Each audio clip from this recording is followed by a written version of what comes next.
Oi, pessoal. Mais um vídeo do meu projeto de extensão para o estágio de psicopedagogia escolar. Sou Tereza, graduando em psicopedagogia na Uninter, Paulo de Resende. E nesse vídeo eu trago como que surge, como que é a bipolaridade na criança e no adolescente, porque a bipolaridade pode surgir na infância. E quais são os transtornos que isso pode causar para uma criança e para um adolescente? Transtorno psicológico, físico, mental, pessoal, cognitivo. O que pode causar, o que pode ser prejudicado para essa criança, para esse adolescente? O que pode trazer de conflito e o que a gente pode fazer para resolver também, para que a criança não chegue lá na fase adulta prejudicada e evitar, né, também a possibilidade de uma que traga outras comorbidades, outras doenças para adolescente, para o adulto, né? Então, que se trate desde criança, para que lá na frente não haja mais complicações. Que a criança consiga chegar na adolescência sabendo como conduzir, né, essa situação que ela tem na vida dela. E eu trouxe também, coloquei também vídeos de dois palestrantes, do Dr. Fernando Fernandes, que ele é psiquiatra e palestrante, e um documentário também bem curtinho. Documentário não, uma parte, né, do documentário do Dr. César de Moraes, que também é psiquiatra, e fala da importância da escola ser ativa com relação às crianças bipolares, que muitas são vistas como a malcriada, a problemática, né, que na verdade não é. E também da Daisy. A Daisy, ela é portadora da bipolaridade, ela tem bipolaridade, ela é bipolar, e ela resolveu criar um canal para expor a situação, a sua vida, seus altos e baixos, falar sobre a doença, sobre o distúrbio, para poder ajudar outras pessoas. O nome dela é Daisy, do canal Jornada Bipolar. Jornada Bipolar. Eu vou colocar os links na descrição desse vídeo para vocês terem acesso, para vocês poderem entrar, conhecer o canal deles, que é bem legal, tá bom? Vamos lá? Tomara que vocês gostem. Curtam, tá? Por favor, podem fazer pergunta. Obrigada.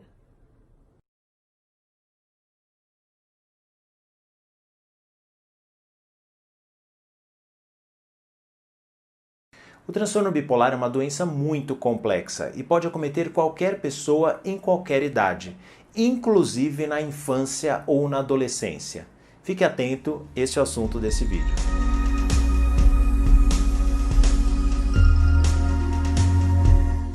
Olá a todos, meu nome é Fernando Fernandes, eu sou médico, psiquiatra e palestrante em São Paulo. E nesse vídeo eu quero compartilhar com vocês uma breve palestra que foi proferida no Encontro Educacional da Abrata, Associação Brasileira de Familiares, Amigos e Portadores de Transtornos Afetivos. Nessa palestra eu discuto as particularidades do transtorno bipolar na infância e na adolescência. Transtorno bipolar é uma doença muito subdiagnosticada, ou seja, muitas pessoas que têm o transtorno não sabem que têm o transtorno, não têm o diagnóstico adequado. E isso acontece sobremaneira na infância e na adolescência. Olha, antes de tudo, se você gosta dos assuntos aqui do canal, não deixe de se inscrever e clicar no sino para ser avisado sempre que surgir um novo vídeo. Deixe o seu like também, que isso é importante para a divulgação do canal. Siga também no Instagram, @psiquiatra Fernando Fernandes, e a página do Facebook, Psiquiatra Fernando Fernandes. Muito obrigado e uma ótima palestra para você. Agora eu vou falar um pouco mais para vocês sobre o transtorno bipolar. Então, tudo que eu falei foi de depressão ou foi algum comentário genérico sobre transtornos do humor. Agora eu vou falar um pouco mais sobre transtorno bipolar com vocês. Transtorno bipolar, eu acredito que oferece mais dificuldades ainda. Pelos motivos que eu já comentei. A criança não vai relatar os sintomas. Ela não vai relatar, a gente vai ter que observar e inferir. E lógico, numa conversa com a criança, a gente pode extrair algo dela que não vai vir espontaneamente. Isso leva a um atraso no diagnóstico muito grande.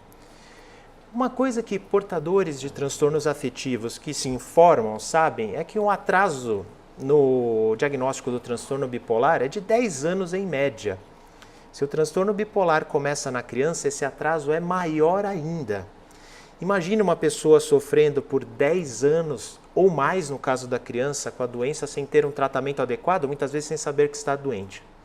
Então o atraso é muito grande na depressão na infância e no transtorno bipolar mais ainda. Quais são os sintomas que a gente pode observar então na infância quando ela está deprimida?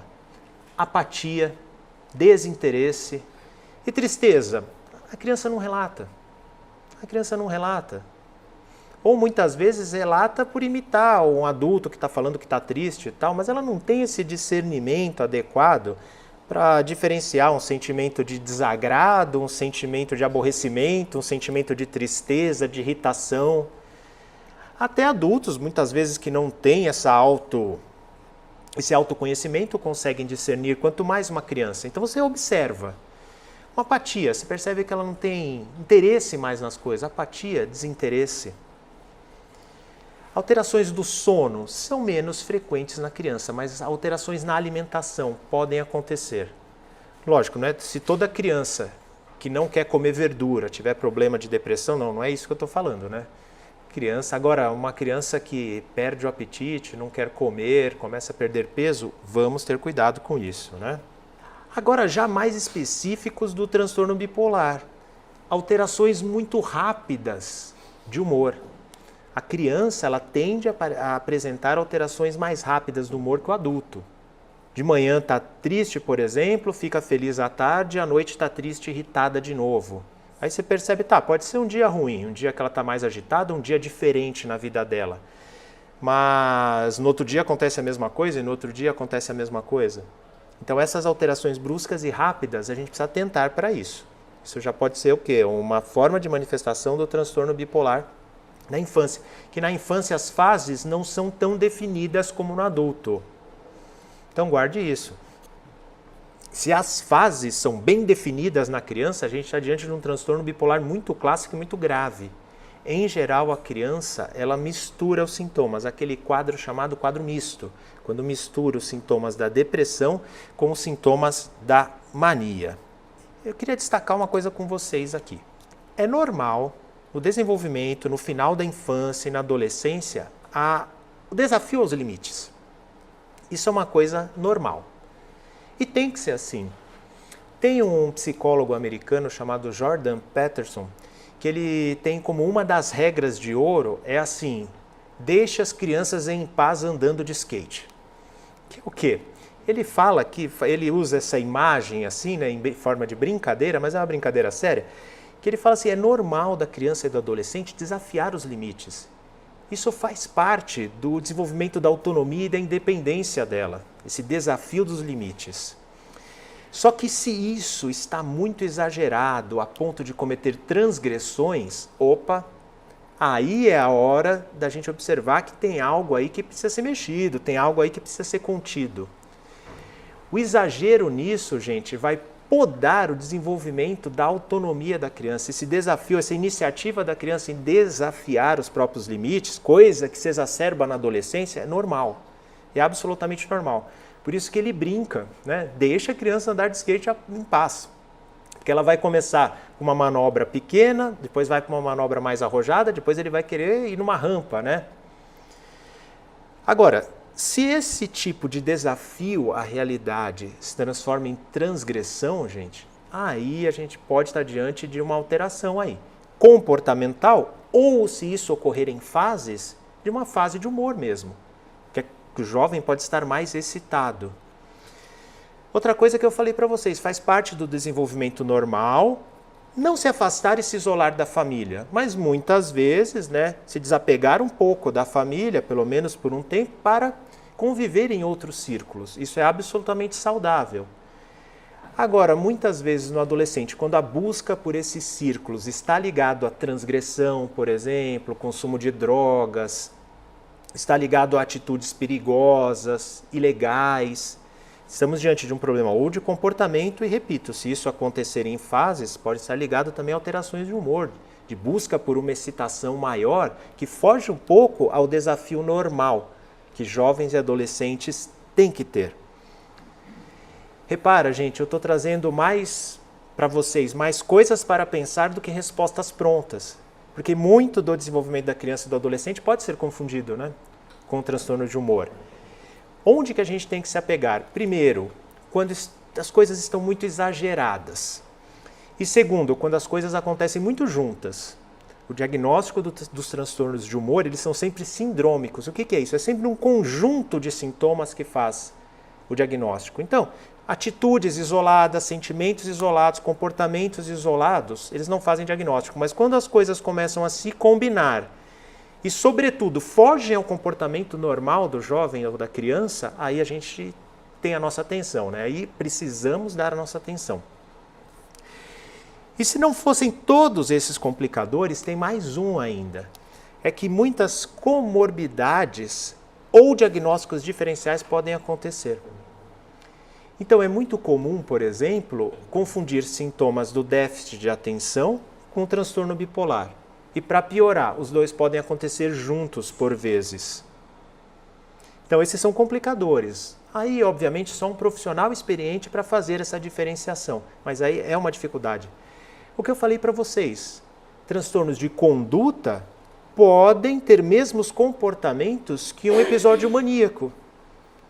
Eu repeti 2 vezes já isso para vocês e não foi à toa. Muitas vezes um comportamento agressivo, irritado, transgressor, ilegal, violento, pode ser um transtorno de conduta, né? Ou se ele acontecer episodicamente, fugindo ao comportamento normal do jovem, isso pode ser um problema de humor. E ele está tendo essa conduta influenciado por um estado de humor. Então é um diferencial que a gente tem que fazer também, diferenciar uma conduta, um transtorno de conduta, de um episódio do transtorno bipolar. E transtornos ansiosos também podem acontecer, são muito comuns, têm aumentado nos jovens. O sentimento de ansiedade tem aumentado, a presença de transtornos ansiosos tem aumentado, e isso também pode confundir o diagnóstico. Muito bem, lembrando aí que o desempenho acadêmico, gente, é um marcador fundamental. Quebras no desempenho acadêmico, eles podem sinalizar, aliás, quebras no desempenho acadêmico sempre sinalizam algum problema, que pode ser um problema comportamental só, uma questão de ajuste, uma questão de perda de foco da criança ou do adolescente, que precisa de uma orientação, ou a pessoa, o jovem pode estar passando por um transtorno de humor, tá bom? Então estejamos atentos a esse marcador importante. Quanto ao tratamento, 2 são os desafios. Primeiro, a aderência ao tratamento. Em crianças, isso é mais fácil. Porque criança vai tomar o remédio que você der, né? Pode fazer uma birrinha lá, mas aí você dá um jeito, ela acaba tomando o remédio. Agora, em crianças, onde está o problema? Na continuidade. E aí não é na criança, é nos pais normalmente. Gente, depressão tem um tempo de tratamento para o episódio depressivo. Transtorno bipolar precisa de tratamento contínuo. Então, pais precisam ser conscientizados a realizar o tratamento completo no caso do episódio depressivo ou realizar o tratamento continuamente no caso do transtorno bipolar. Já em adolescentes, o problema são os dois, para iniciar o tratamento e para continuar o tratamento. Porque o adolescente já tem um grau de autonomia maior e já decide mais sobre a própria vida, e o tratamento tem que ser em acordo, não dá para ser, por obrigação. E aí vai do relacionamento entre pai e filho. Muitos pais me perguntam assim: doutor, meu filho não quer se tratar, não quer vir ao médico, como que eu faço para abordá-lo? Olha, é muito difícil. Cada pai, cada família, em cada situação, tem que encontrar o caminho para ter esse elo, para ter essa via de comunicação, de confiança entre um e outro e com cumplicidade. Uma regra que eu dou muito básica é assim: nunca toque nesse assunto em momentos de conflito. Exemplo: tá vendo? Eu falo que tem que se tratar, olha o que você está fazendo, olha as burradas que você faz, olha o inconsequente que você é. Você está pedindo para ele não se tratar nunca, Falando assim, aí que ele vai falar: agora que eu não vou mesmo. Fala desse jeito comigo, agora que eu não vou mesmo, Então, nunca use os momentos de conflito para tocar nesse assunto. Sempre use os momentos de maior afetuosidade, principalmente quando a pessoa está disposta a pedir ajuda. Muitas vezes ele está sofrendo uma consequência de um ato, ou está sofrendo por causa que é um sentimento depressivo mesmo. E aí você pode falar, olha, eu entendo. Primeiro, sempre valide o sentimento, viu, gente? Sempre valide. Não há coisa pior do que você não ter um sentimento validado quando você precisa de ajuda. Por mais banal que seja. E eu repito, ele pode estar sofrendo uma consequência do erro dele, está sofrendo por causa de uma consequência de um erro que você avisou. Sabe aquela coisa, eu avisei. Se você está triste, né, se um adolescente, uma criança está triste por causa de um erro que cometeu, estudos mostram que falar eu avisei multiplica por 5, 6, sei lá quanto, tá bom? Brincadeira, não tem estudo nenhum que mostra isso, mas multiplica. Não ajuda em nada a falar isso, né? Então, em primeiro lugar, acolha a pessoa, acolha. Valide o sentimento dela. Eu sei o que você está passando, é péssimo o que você está passando. Por isso que eu não queria que você fosse por esse caminho. Mas vamos lá, vamos resolver isso. Ajuda a pessoa, valide o sentimento e depois você proponha, olha, é por isso que eu tenho te falado, vamos buscar uma ajuda.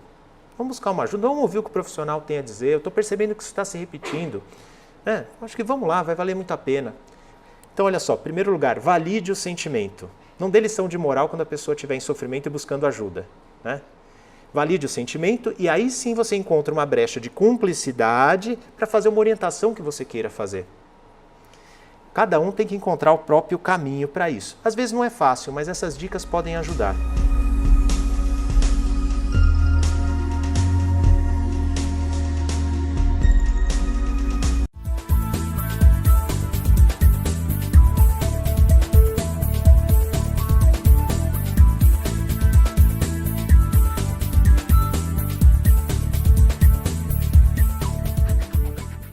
É muito difícil, porque nós não temos ainda marcadores biológicos para fazer esse diagnóstico. Então o diagnóstico hoje ele é totalmente por observação de comportamento. Então você tem que observar algumas características comportamentais, mas em particular o humor dessa criança.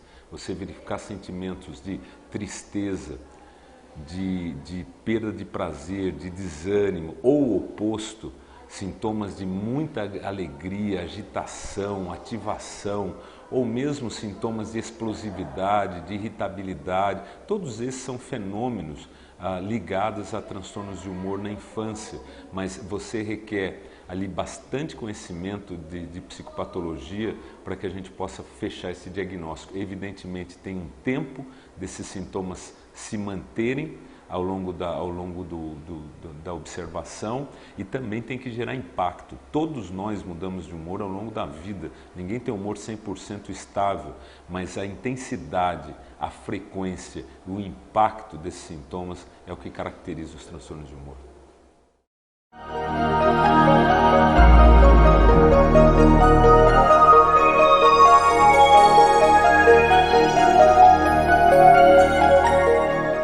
Oi, meu nome é Deise e esse é mais um vídeo do canal Jornada Bipolar. Uma das coisas que mais me apavorou no transtorno bipolar foi a alteração da minha cognição. Desde pequenininha eu sempre fui muito estudiosa. A coisa que eu mais gosto de fazer na vida é ler. E quando eu adoeci foi desesperador. Começou com dificuldade de concentração. Eu passei a ter muita dificuldade para me concentrar. Uma coisa que eu fazia rapidamente, eu passei a levar o dobro do tempo para conseguir fazer. Depois eu não conseguia tomar decisão. Na minha rotina de trabalho, eu preciso tomar decisão o tempo todo e eu não conseguia mais fazer isso. Não conseguia decidir. Eu gostava de assistir filme em inglês para treinar meu ouvido e eu já não conseguia. Comecei a assistir filme legendado. Daqui a pouco eu já não conseguia acompanhar mais o filme legendado. Passei a assistir filme dublado. Com o tempo, nem filme dublado eu conseguia assistir. Eu não conseguia acompanhar a história. Eu já não conseguia ler. Eu reconhecia o significado de cada palavra, mas eu não entendia o que estava escrito ali no parágrafo. Foi uma dor muito grande para mim, porque minha principal atividade de lazer era a leitura e eu não conseguia mais ler. Eu passei a ter dificuldade de conversar com as pessoas, eu não entendia direito o que elas falavam e eu esquecia. Uma vez minha psiquiatra queria que eu conversasse com meu psicólogo para a gente ficar atento a determinados gatilhos. E eu não conseguia transmitir essa simples informação para ele. Era como se minha cabeça levasse muito tempo para processar as coisas e não conseguisse armazenar as informações. Eu começava a conversar com alguém e na metade da fala eu já não sabia o que ela tinha falado lá no começo. Eu faço CrossFit há 4 anos. Eu tô super acostumada com os exercícios. Eu ia pro treino e eu não entendia a explicação do professor. Eu já conhecia os exercícios, mesmo assim eu não entendia o que ele explicava. Era como se ele falasse muito rápido. Muita gente que acompanha o canal já passou ou está passando por essa situação e eu entendo o seu sofrimento porque para mim também foi muito difícil. Eu vou falar sobre o que pode levar a esse déficit cognitivo e o que a gente pode fazer para melhorar. A lentificação de pensamento e essa dificuldade de tomada de decisão faz parte do quadro de depressão. E quando a gente fica muito tempo em mania, é como se a gente gastasse os recursos do nosso cérebro. A gente fica muito tempo acelerado, trabalhando acima do normal. Chega uma hora que o cérebro cansa e não dá conta de continuar desempenhando todas as atividades. E o que a gente pode fazer para ajudar esse cérebro cansado? Isso mesmo, descansar. E como a gente ajuda o cérebro a descansar? Eu vou falar o que eu fiz, o que foi bom pra mim. Você pode adaptar a sua realidade, ver o que funciona pra você. A primeira coisa que eu fiz foi parar de assistir TV, de usar computador e celular. Parei de tentar ler, porque eu só tentava mesmo, né? Eu já não conseguia. Parei de fazer tudo que demandasse muito da minha mente. Passei a ocupar minha mente com atividades manuais.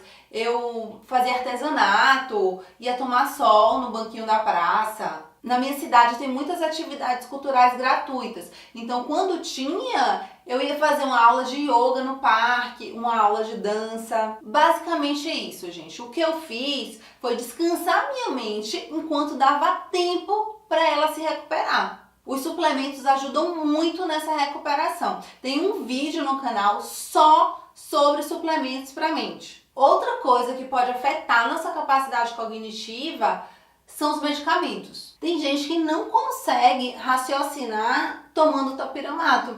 Eu, por exemplo, se eu tomar topiramato, minha cabeça não funciona. Eu precisei parar de tomar topiramato para melhorar. Eu não estou dizendo que topiramato é ruim e que você não deve tomar. Não é isso. Para mim, não foi bom. Assim como para várias outras pessoas, o topiramato não é legal. Assim como vários outros remédios. Eu estou citando aqui o remédio que mais me prejudicou. Não significa que ele não é bom para você, certo?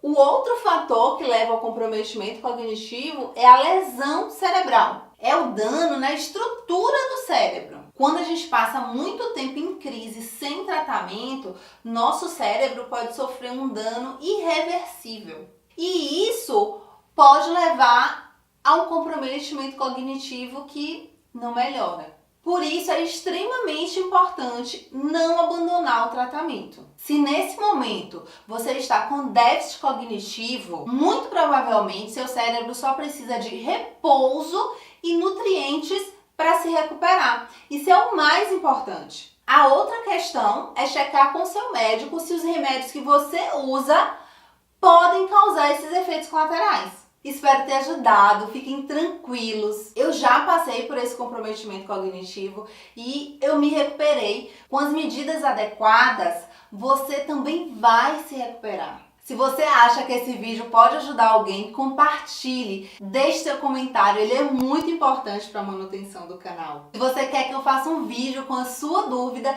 escreve aqui embaixo e coloca a hashtag DaisyResponde. Farei o possível para responder. Um beijo, fiquem em paz. O período escolar é o mais importante na vida do ser humano, desde a fase infantil até a fase adulta. Mas existem situações que ele é afetado, procrastinado, frustrado ou prejudicado por uma situação sobre a qual o indivíduo não tem controle.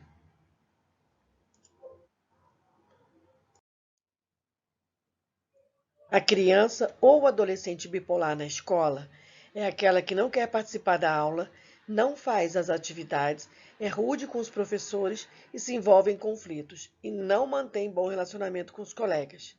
Por isso, é necessário que a escola faça uma investigação desses comportamentos junto com a família, para que haja uma abordagem. Uma aproximação precoce ajudaria essa criança a não perder o ano escolar e evitaria o transtorno no funcionamento social. Infelizmente, muitas famílias não sabem mais como conduzir a situação. E a maioria delas não tem mais a quem recorrer. A escola seria muito importante na vida dessa criança ou adolescente, tanto na vida social quanto na vida profissional. Pois se houver um tratamento correto com profissionais de saúde e terapeutas e, claro, a participação da escola e apoio da família, essa criança não ficará muito atrás das outras, podendo assim acompanhar seus pares dentro da sala de aula. Estamos numa constante competição no decorrer da nossa vida. Na fase escolar, competimos pelas melhores notas. Para entrarmos na faculdade, precisamos competir para obter uma vaga. E nos concursos públicos, as pessoas competem para ter uma aprovação. Algumas pessoas têm dificuldades na aprendizagem por algum transtorno ou por condições externas que afetam o seu entendimento, prejudicando o seu desenvolvimento cognitivo. Essas pessoas acabam se isolando, se afastando das escolas por desânimo, medo, vergonha e principalmente por preconceito. As mais prejudicadas são aquelas que possuem um distúrbio mental ou neurológico, atrapalhando assim o seu desempenho. Ficam desmotivadas por acharem que não são capazes, mesmo querendo muito, elas preferem desistir. Nesse meu projeto de estágio, estou falando sobre pessoas com transtorno bipolar. E a primeira coisa que devemos fazer para trabalhar com uma pessoa com esse distúrbio é conhecer sobre o tema. É importante passar esse conhecimento, receber esse conhecimento, buscar esse conhecimento. O que é bipolaridade? Como é uma pessoa com bipolaridade? Quais são os seus sintomas? O que pensa e sente uma pessoa bipolar? Quais são as causas da doença e essas dificuldades que ela traz para o indivíduo? Enfim, devemos conhecer a doença, buscar conhecimento, levar conhecimento. Quanto mais pessoas conhecerem esse tema, conhecerem o transtorno bipolar, poderão ser ajudadas e ajudar quem tem a bipolaridade. A psicopedagogia pode ajudar uma criança ou adolescente bipolar a ter conhecimento de si mesmo e aprender a se controlar para que possa ter uma vida adulta saudável. Porque mesmo com algumas dificuldades, ela poderá ser uma ótima profissional. Essa doença não a impede de estudar, desenvolver, aprender e evoluir na vida pessoal e muito menos na vida profissional. Se a criança ou o adolescente tiver todo o apoio, o auxílio necessário juntamente, às vezes, com a medicação, isso não o atrapalhará por completo. Lógico que poderá ter um pouco mais de dificuldade, mas se essa criança ou adolescente tiver uma equipe multidisciplinar com a intervenção correta e adequada para o seu problema e situação, ela irá, sim, conseguir ter uma vida acadêmica como qualquer outra pessoa. Sabendo-se que a aprendizagem está atrelada às áreas da memória, do pensamento, da compreensão, da comunicação, da concentração e da orientação temporal e espacial, para que essa ocorra com eficácia, depende dos aspectos emocionais, como autonomia, segurança, autoestima, sociabilidade e estado de humor.